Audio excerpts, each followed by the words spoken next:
Yes, ebbanga lyonna ozzenga olaba omukulu amanyidwa nga Mathias Mpuuga mu butambi obw'enjawulo ng'abantu naddala abava mu constituency yennyini gy'akiikirira nga bamufuutula emisinde ng'ayogera ebigambo ebitagatta abantu ne bamuŋoola era ne bamuterawo embeera emulaga nti ssebo musajja mukulu by'otugamba tetubitegeera era by'oyogera olabika ggwe atabitegeera. Embeera eyo kigambibwa nti omusajja oyo gw'olaba oba omwami oyo gw'olaba wakati gwe ngenda okuwa akunnyonnyole. Omukulu ono agamba nti Mathias Mpuuga alina olukwe nti era ye yagudde mu ddiiru ey'omukulu amanyidwa nga Mathias Mpuuga egezaako okwagala okusiba abamu bannakibiina ekya National Unity Platform naddala abo abavuddeyo ne balaga interest naddala mu bifo eby'amaanyi. Wuliriza, omukulu amanyidwa nga Mathias Mpuuga ye mubaka mu Parliament akiikirira constituency gye bayita Nnyendo Mukungwe mu kibuga Masaka. Kaakati we twogerera waliwo abamu ku bantu abagambibwa okuba nti balamuza ebifo bino kyokka ng'ate bawulize nnyo baliroyo nnyo eri ekibiina ekya National Unity Platform era nga basuubirizibwa okubeera nti era mu abo mwe mugenda okuva abagenda okuweebwa kaadi baddire abo abasajja abakulu abadde boogera ebigambo omuli ne Mathias Mpuuga yennyini. Kaakati wuliriza akakodyo.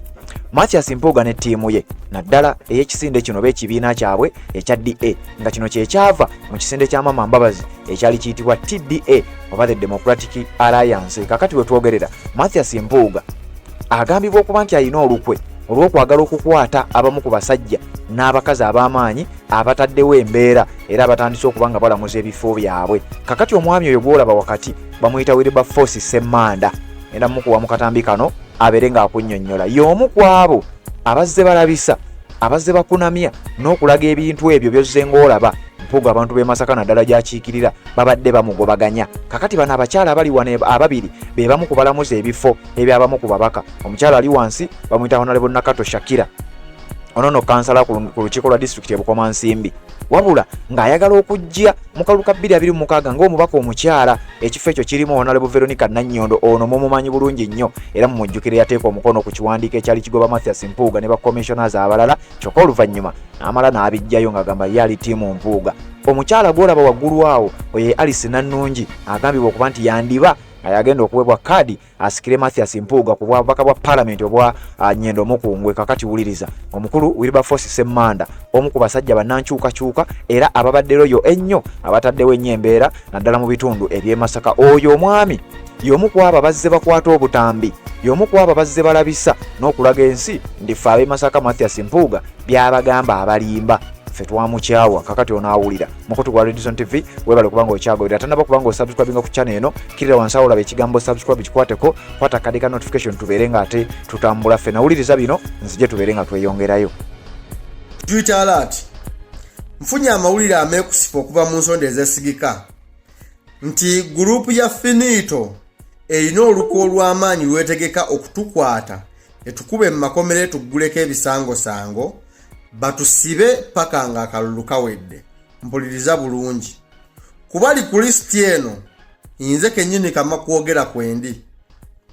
Owookubiri wadde ku lisiti eri yakulembedde ye Honorable Alice Nannungi okiika ku lukiiko olukulu olw'ekibuga Masaka ate nga walangirira okuvuganya ku kifo ky'omubaka wa Parliament owa Nnyendo Mukungwe ekifo Finito mwennyini mwatudde. Owookusatu ye Honorable Nakato Shakira Kalumba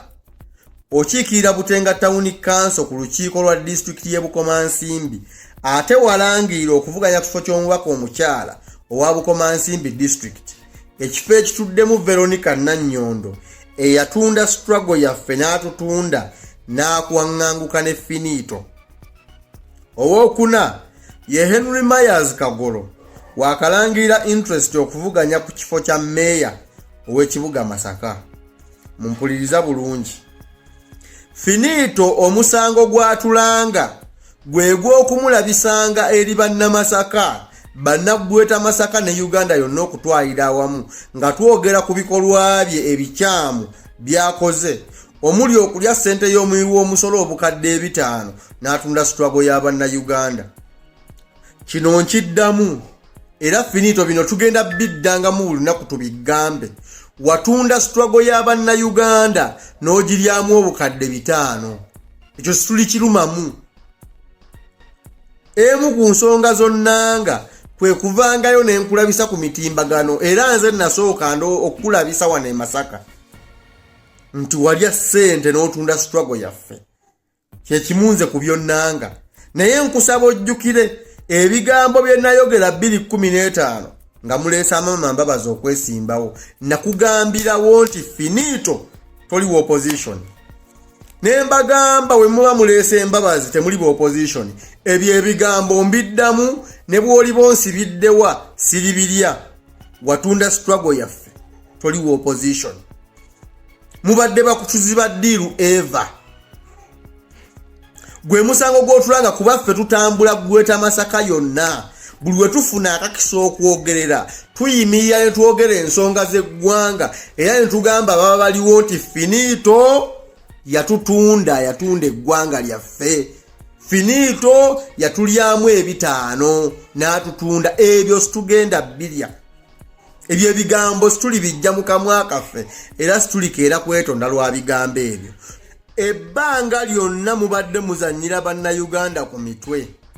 nga mwefudde bannantagambwako ne mutambula buli wamu nga muvumirira ekibiina kyaffe ekya National Unity Platform nga mukirumiriza okubeera emabega w'ebisiyaga era nti kirimu abali b'ebisiyaga ne tubasiriikirira kati obujulizi bwavuddeyo nti gavumenti ya Uganda ebadde efuna ssente ez'okupromotinga ebisiyaga bulijjo tubagamba nti mupromotinga bisiyaga nga muwakana gwe ne basajjawo Abedi Bwanika ba mukaaku nga tubagamba mufuna ssente z'ebisiyaga mu bipromoting nga mwewakana kati twagala accountability y'ebisiyaga nitwenda accountability y'amabunu muleke tubuzaabuza newe munaatukwata ne musibira watugenda kusigala tubagamba twagala accountability ya ssente z'ebisiyaga ze muze mufuna okuva mu bazungu nga mubisiba ku National Unity Platform kumbe mwe musasulwa muveeyo mwogere ku bisiyaga bulijjo bye mwogerako Gwabedi Bwanika okiikirira Kimanya Kabonera Mpuuga okiikirira Nyendo Mukungwe Juliet Kakande okiikirira Masaka City eyawamu abasiyazi bajjudde mu kibuga kya Ssaabasajja Kabaka Masaka ensi bamanyi batambula kyere balya kyere muveeyo mukole statement ku nsonga y'ebisiyaga zino enkwe zonna ze muteeka mbu tukwata mutusibe mwerimba muveeyo mwogere ku bisiyaga tetugenda ukeera lunaku na lumu tulya ebigambo byaffe ku bye tuzze tubagamba tekiribaawo ate tewali mbeera yonna egenda tujja ku kwogera mazima tekigenda nakyo kubaawo newe munaalagawa kati pressure ebasusseeko mutandise okutintima kana akawala kanakato Shakira kaagala kifo kya Veronica gamubugumye finito Alice Nannungi ayagala kifo kyo nze kyonnanga nkimanyi kuva 2015 nakugamba oli mufere nenkugamba toli kunkyukakyuka okuva lwaleeta Mbabazi nenkugamba toli wankyukakyuka kuva 2015 ebyo siribirya ne bwolinsibirawa nakikugamba kati muve mwono kaliyoke gwe muzannya mutubulire sente z'ebisiyaga ziragawa era mwakafunako mmeka mwaddanga mu kuvuma Kyagulanyi n'omusibako ebisiyaga nga ne bakazi bammwe situbamanyi ne tutuuka n'okulowooza nti oba Bwanika ye mukazi wa Mpuuga oba Mpuuga ye muka Bwanika ne bitutabula twagala accountability ku ssente y'ebisiyaga ate situgenda kulekeraawo kubagamba nti bassebo mwatunda struggle y'Abannayuganda akakundi kammwe abantu bammwe bazzenga basindika mu message z'abantu abamu bemmenye nga babasindikira message mu inbox nga babategeeza nga bwe batagenda kwesimbawo era bwe batayinza kulabikira ku ballot paper paka we tugudde mu lukwo olw'okwagala obbakwata mu bakube mu makomera baleme kuvuganya